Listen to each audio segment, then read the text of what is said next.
In Onshape, you can use the transform command to scale a model. And this is very convenient for imported geometry.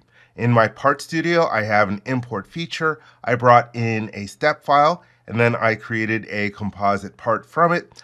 And while working with this, I realized this is at the wrong scale. So let me click on the transform command, and it is preparing to transform. Let me give it a few seconds to process. And now, first thing I'm going to do is I'm going to change the method.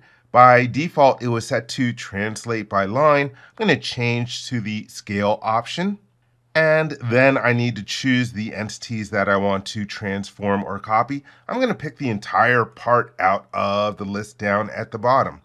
We need to specify a point or mate connector. This is a reference for scaling. So you can click in the field. I don't have a point to use, so I am going to create a mate connector, or use a mate connector.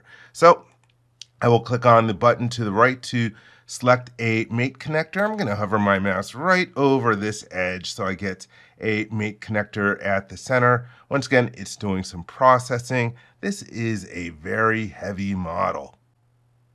And the mate connector is selected. Let me rotate back down to the other way. Oops, wrong way.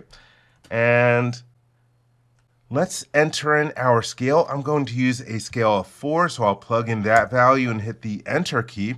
Now it's doing some more processing.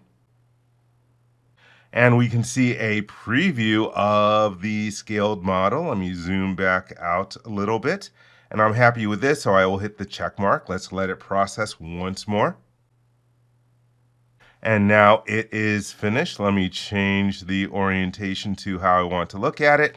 And so that is how you can use the transform command to scale a model.